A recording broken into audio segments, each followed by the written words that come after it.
Bonjour à toutes et à tous. Aujourd'hui, je vous propose d'aborder un sujet complexe qui déchaîne les passions, l'avortement. C'est un enjeu politique et social qui a été abordé à plusieurs reprises en littérature, et comme je pense que dans ce domaine en particulier, il faut écouter la parole des femmes, aujourd'hui on va parler de 3 livres qui abordent la question de l'avortement, soit sous le prisme de l'expérience personnelle de l'autrice, soit à travers la fiction. Je vais confronter dans un premier temps 2 récits autofictionnels qui abordent le sujet de l'avortement. Tout d'abord, Ravage de Violette Leduc, et ensuite l'événement d'Annie Ernaux, que ici j'ai dans cette anthologie Écrire la vie. Pour présenter rapidement chacune des 2 autrices, d'abord Annie Ernaux, je lui ai déjà consacré une vidéo entière, je vous invite à aller la voir si ça n'est pas encore fait. Je vous mettrai le lien dans la description. Elle est née en 1940 à Lillebonne en Normandie où elle a grandi dans un milieu populaire.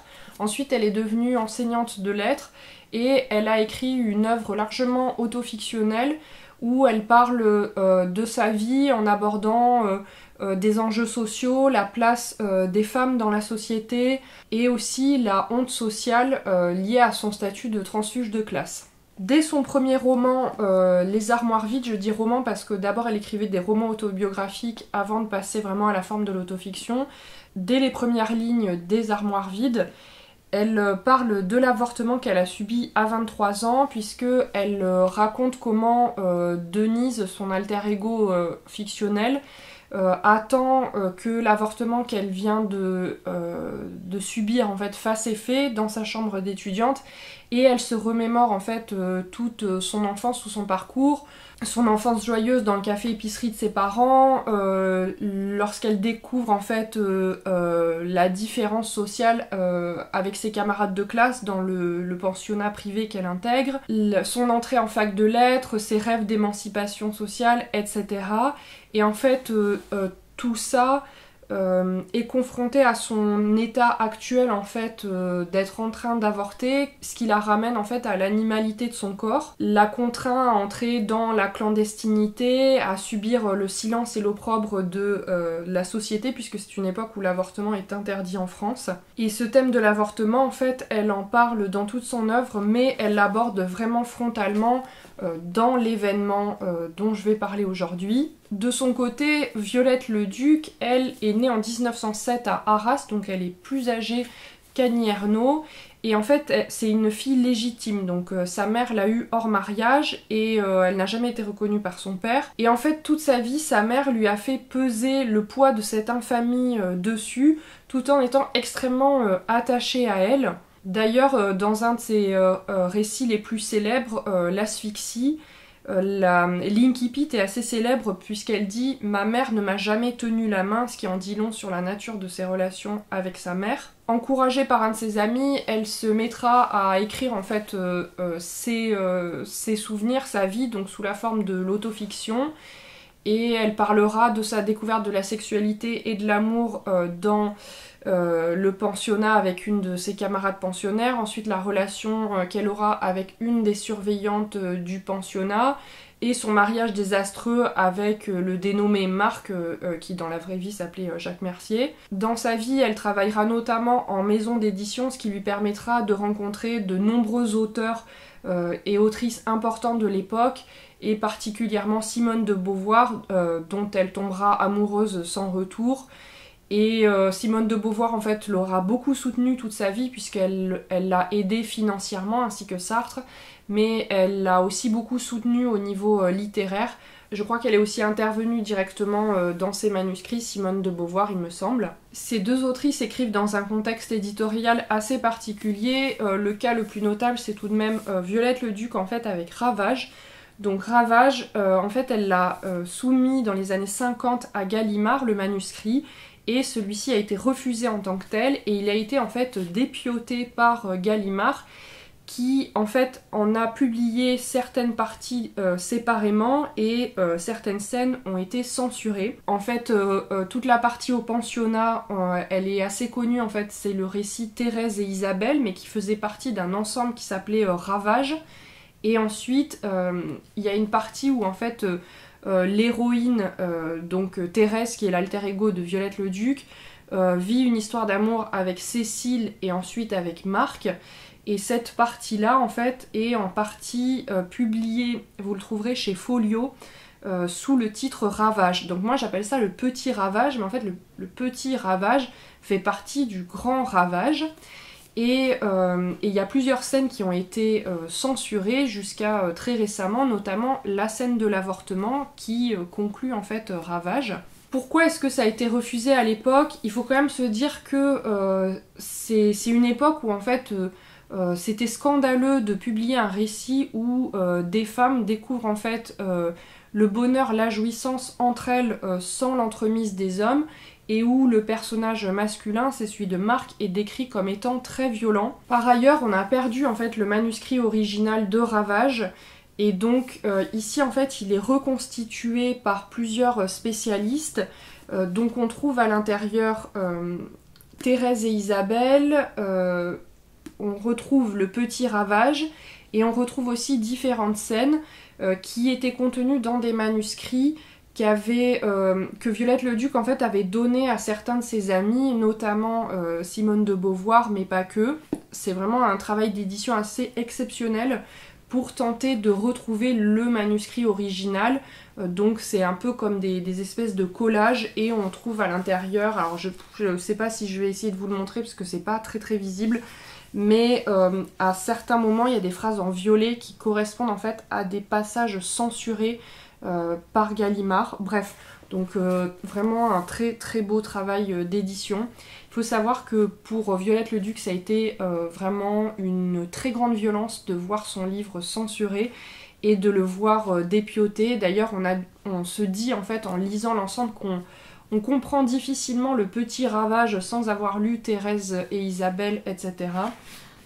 Mais en tout cas, il aura fallu attendre, je crois que c'est seulement en 2022 ou 2023, pour que soit publié cet ouvrage qui essaie de reconstituer le manuscrit original qui est, donc je vous le disais, perdu. À l'époque où Violette Leduc écrit et en plus a avorté, donc elle écrit dans les années 50, je pense qu'elle a dû avorter à mon avis dans les années 30.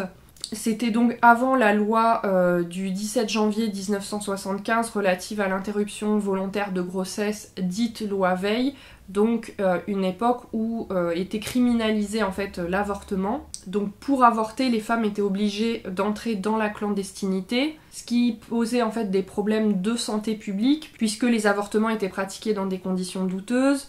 Ça a créé aussi une forme de discrimination sociale, parce qu'au fond, une femme riche, elle pouvait trouver un médecin complaisant à qui elle paierait un gros chèque, ou bien voyager dans un pays où était autorisé l'avortement, alors que des femmes pauvres, elles devaient se contenter de conditions plus obscures, plus douteuses hygiéniquement parlant évidemment. D'ailleurs, ce qu'on voit, c'est que dans les deux récits, celui de Violette Leduc et celui d'Annie Ernaux, les deux en fait ont des complications médicales juste après l'avortement.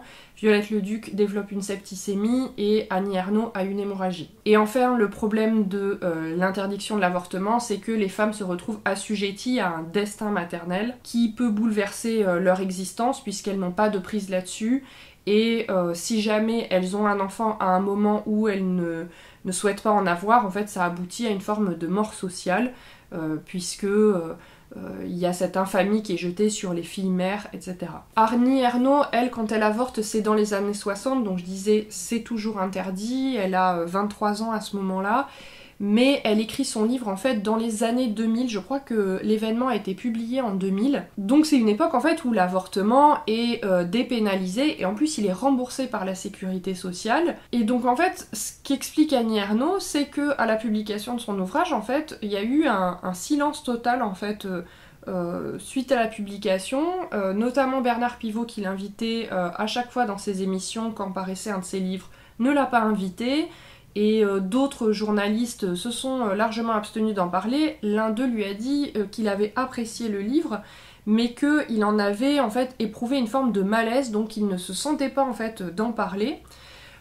Et en plus, ce qu'on lui renvoyait en fait comme image, c'était non mais en fait c'est quand même un combat d'arrière-garde, maintenant ça y est, c'est autorisé, pourquoi est-ce que tu en parles?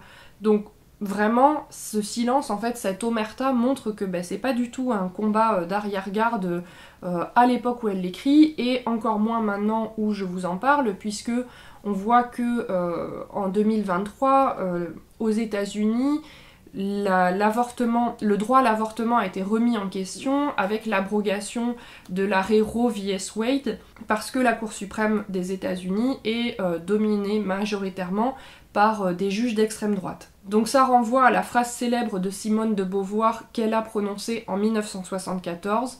Il suffira d'une crise politique, économique et religieuse pour que les droits des femmes, nos droits, soient remis en question. Votre vie durant, vous devrez rester vigilante. Pour parler plus précisément de ces livres, chez Violette Leduc, il y a vraiment une ambiance qui est très pesante. Les personnages, les lieux, les événements sont très peu caractérisés et les personnages sont assez antipathiques, y compris la narratrice. On sent dans la partie de l'avortement qui en fait constitue à peu près les 30 dernières pages que l'héroïne en fait erre beaucoup puisqu'elle cherche des personnes qui peuvent l'aider à pratiquer son avortement, elle essaie, ça ne marche pas, elle réessaie, etc.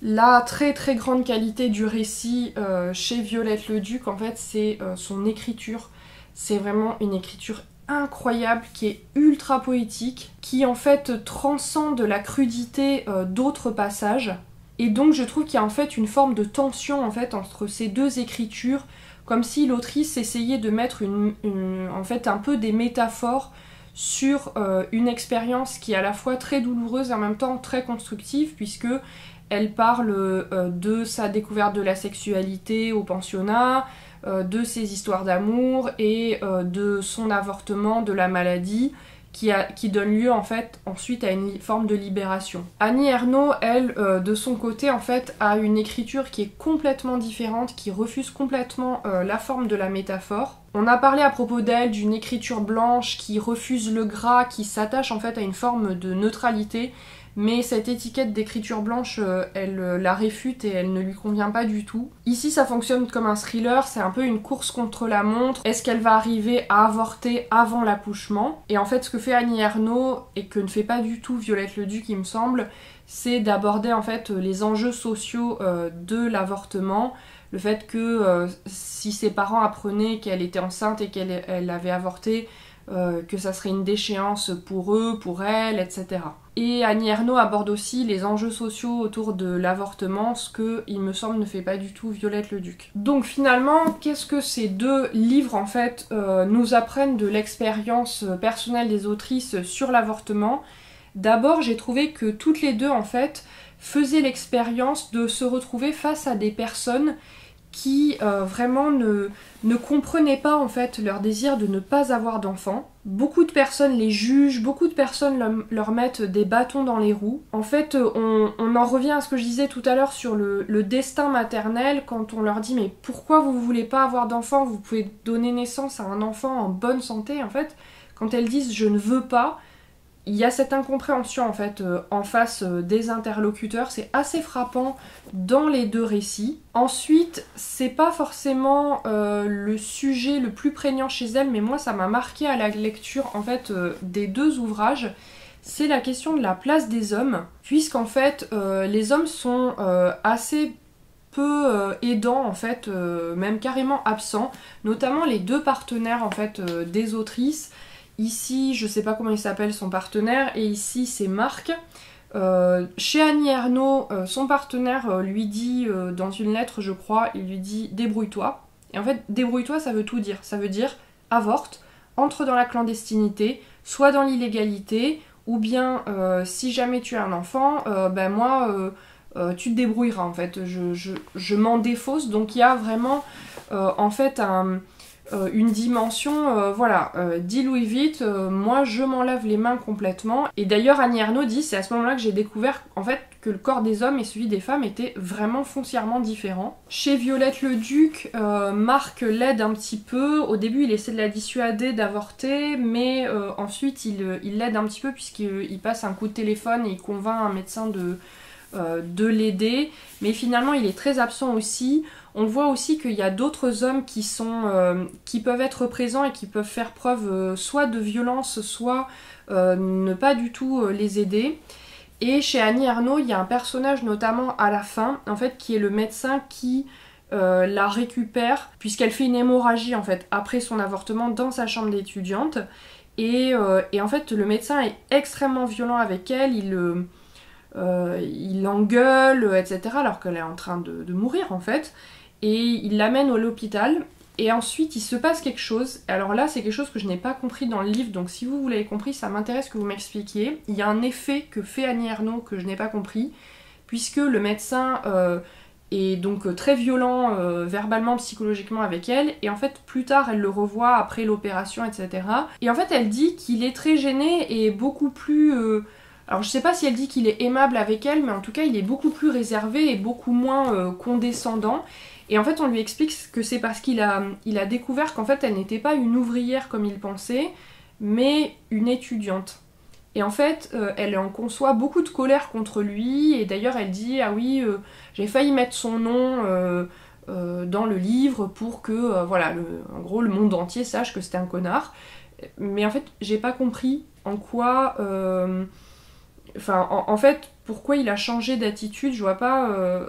Qu'est-ce qui était différent en fait d'être une ouvrière ou d'être une étudiante? En quoi est-ce que elle aurait été plus coupable si elle avait été une ouvrière, ou est-ce que c'est juste qu'il voulait être poli avec une étudiante? Enfin je sais pas, en fait il y a un truc et une espèce d'information qui je pense me manque et qui fait qu'il y avait un effet en fait attendu à la fin par rapport à ça, et que moi j'ai pas très bien saisi. Mais bon, honnêtement, c'était vraiment un détail. Alors que les hommes sont pas forcément très aidants, Annie Ernaux va parler notamment en fait de la place des femmes et du fait qu'il y ait une chaîne de sororité qui se crée en fait pour l'aider à aller au bout de ce qu'elle vit. Elle parle notamment d'une personne qui a été, dit-elle, la première des femmes qui se sont relayées auprès de moi, ces passeuses dont le savoir, les gestes et les décisions efficaces m'ont fait traverser au mieux cette épreuve. De son côté, Violette Leduc parle pendant une opération qu'elle subit, je sais pas si c'est le curetage qu'elle vit ou pas, mais pendant une opération,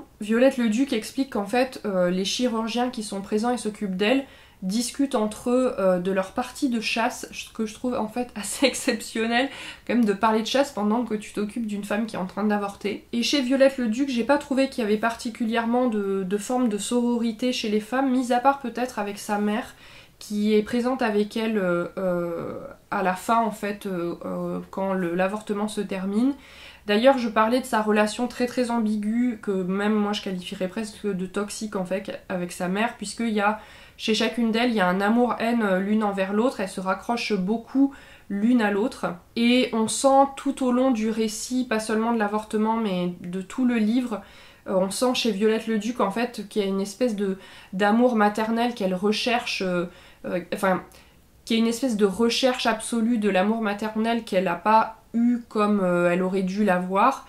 Et donc, on voit qu'elle aime en fait de manière démesurée et presque masochiste en fait chacun de ses partenaires. En tout cas, Annie Ernaux, elle parlera de ce qu'elle a vécu comme étant une expérience de vie totale.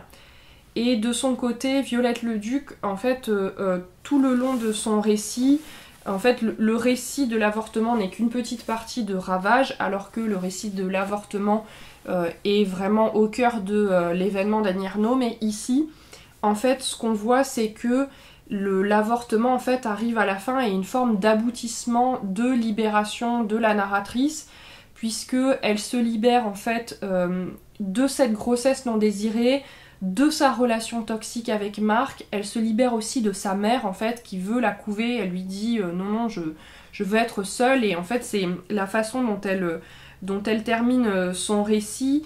Pour la première fois, ses paroles n'avaient pas de résonance en moi. J'étais seule, enfin seule. Donc on comprend qu'en fait l'avortement et tout ce qui a précédé, en fait c'est comme un accomplissement et une prise en main de sa propre destinée. Donc mon avis sur ces deux livres, alors le livre d'Annie Ernaux, moi je l'ai beaucoup aimé, mais en fait bon voilà, j'aime tout ce que fait Annie Ernaux, j'en ai lu plusieurs. L'an dernier j'en ai lu 6 et cette année j'en ai lu 2, j'ai lu l'événement, et au moment où je tourne, il y a une semaine, j'ai terminé Une femme, que j'ai lu aussi très vite. D'ailleurs, celui-ci, l'événement, je l'ai lu d'une traite, en fait.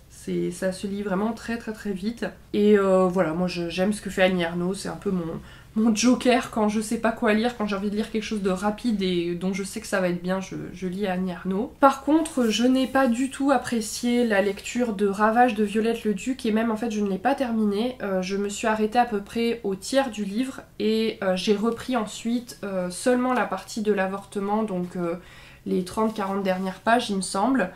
Comme je vous disais, c'est une ambiance qui est super pesante. Les personnages sont tous antipathiques, la narratrice compris. C'est en fait la partie Thérèse et Isabelle, j'ai réussi à la lire, mais je l'ai trouvée quand même à la fois fascinante et très pesante. J'ai trouvé laborieuse à lire. Et en fait, quand j'ai vu que c'était encore pire dans Ravage, donc dans le petit Ravage, que le personnage de Marc est assez détestable.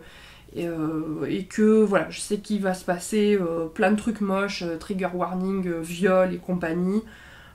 Je me suis dit, est-ce que t'as vraiment envie de t'imposer ça? La réponse étant non, je me suis arrêtée, mais je salue quand même vraiment voilà, une écriture qui est incroyable, quoi, qui est vraiment assez exceptionnelle. Donc voilà, moi je recommanderais pas forcément celui-ci puisque je ne l'ai pas apprécié, mais c'était tout à fait personnel et ça a plu à beaucoup d'autres personnes. Mais vraiment, je pense que ça vaut quand même le coup de découvrir Violette le Duc, ne serait-ce que pour son écriture qui est, je dirais pas suffisamment, mais vraiment exceptionnelle.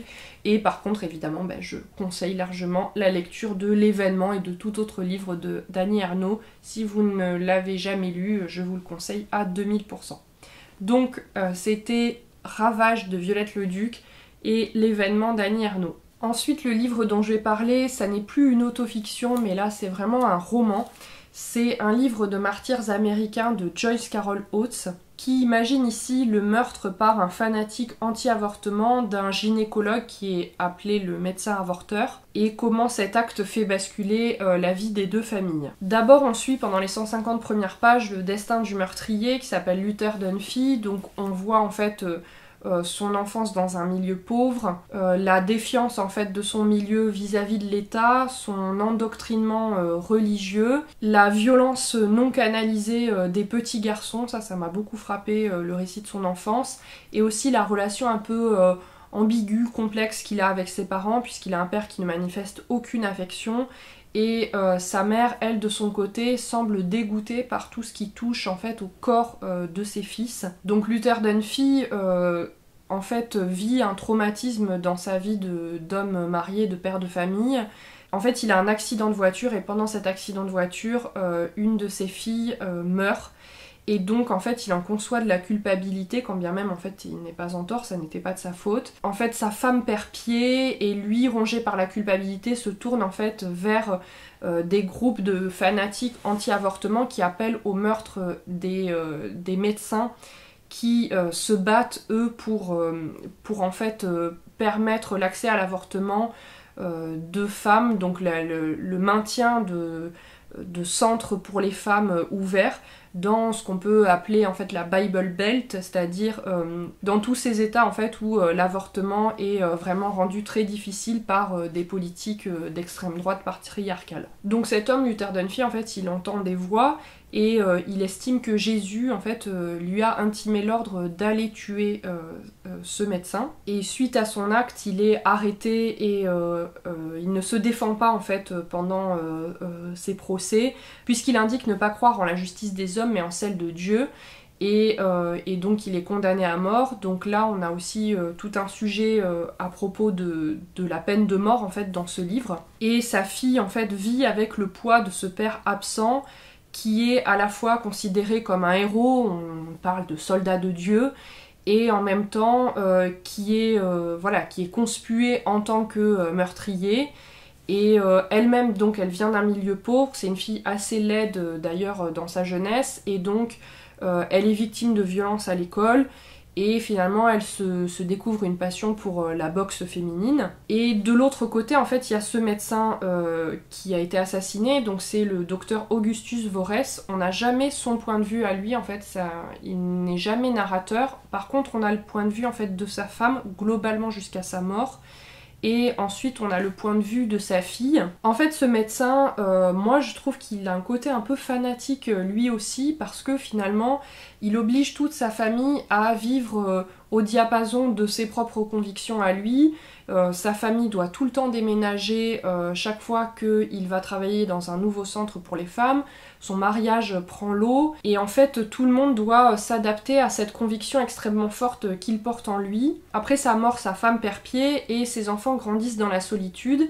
Et sa fille essaie en fait de reconstituer un peu, comprendre qui il était en collectant des souvenirs.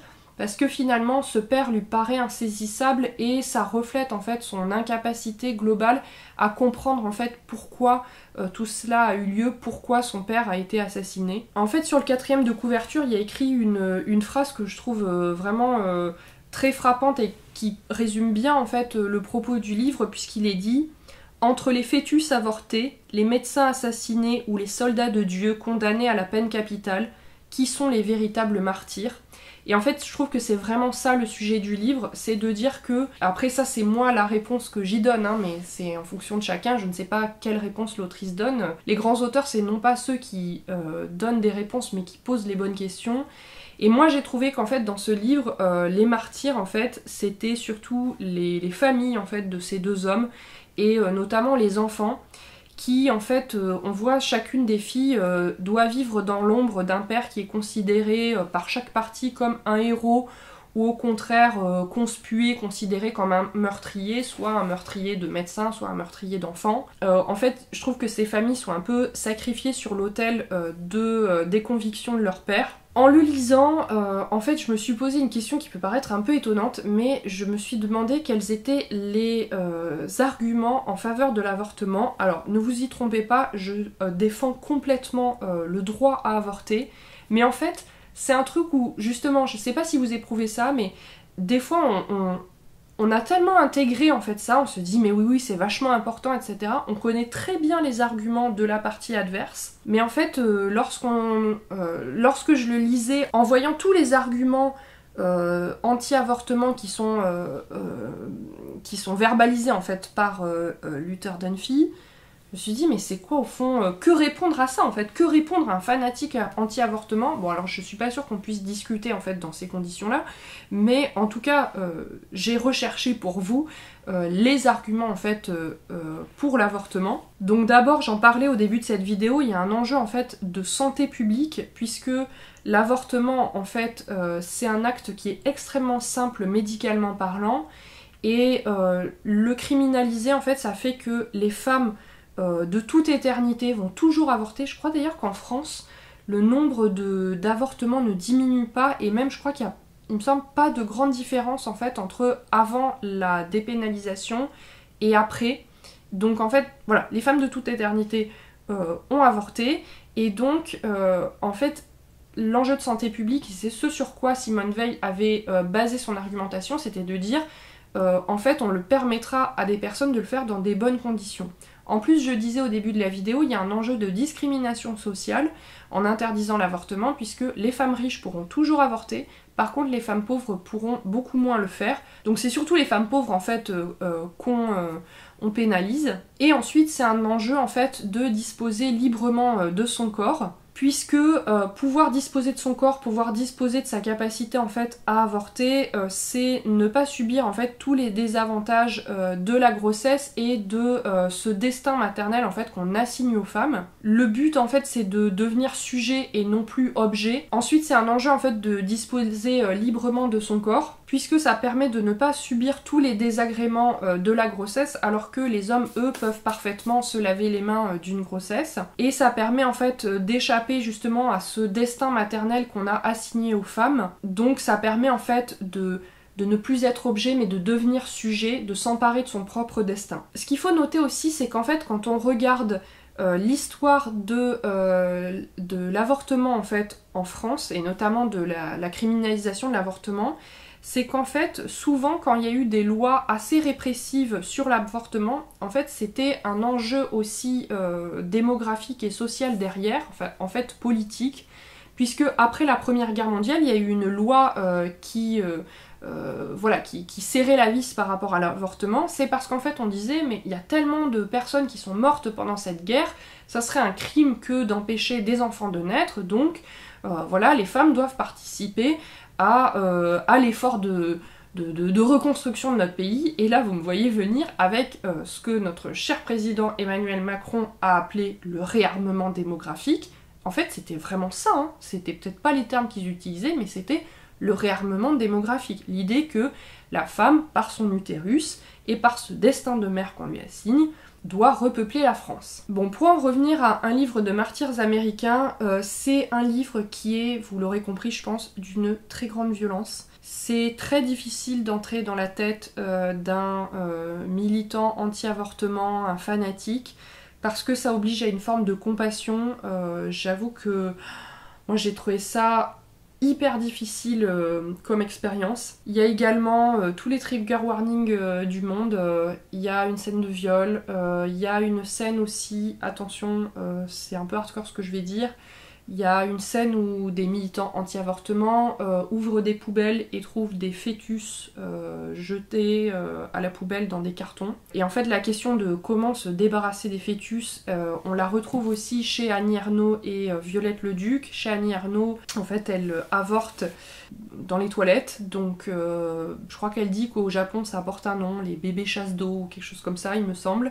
Et Violette Leduc, je sais pas comment les médecins s'en débarrassent, mais en tout cas il est posé dans le lavabo. Donc voilà, j'avoue que cette scène, moi ça m'a quand même ébranlé, je dois dire, le coup des fœtus à la poubelle. Il y a aussi une scène d'injection létale, et ça montre qu'elle explique bien, Joyce Carol Oates, que l'injection létale c'est pas du tout sans douleur comme mise à mort, c'est au contraire ça s'apparente en fait à une forme de torture.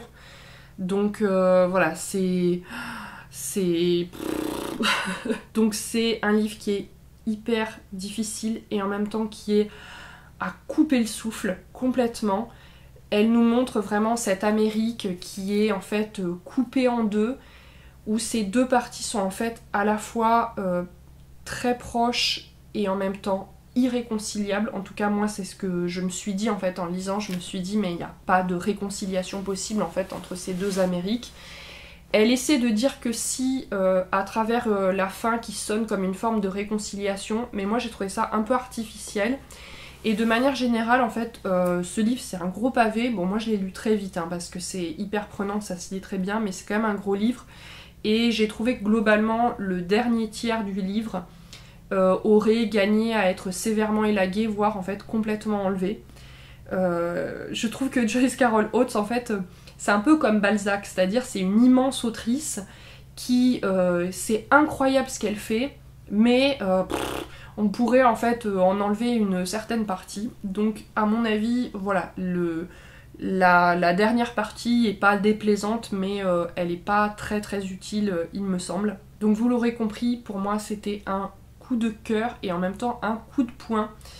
Ce livre, donc je ne saurais suffisamment le recommander, mais accrochez-vous, c'est très difficile. Donc c'était un livre de martyrs américains de Joyce Carol Oates. Je vous rappelle les livres dont j'ai parlé dans cette vidéo: Ravage de Violette Leduc, L'événement d'Annie Ernaux dans cette anthologie Écrire la vie, et un livre de martyrs américains de Joyce Carol Oates. J'espère que cette vidéo vous a plu, n'hésitez pas à me dire en commentaire si vous avez déjà lu ces livres, ce que vous en avez pensé, si je vous ai donné envie de les lire. N'hésitez pas non plus à liker cette vidéo, à vous abonner si ça n'est pas encore fait. Vous pouvez me retrouver sur Instagram où je suis active, et d'ici la prochaine vidéo, je vous souhaite une très bonne journée et surtout de très belles lectures.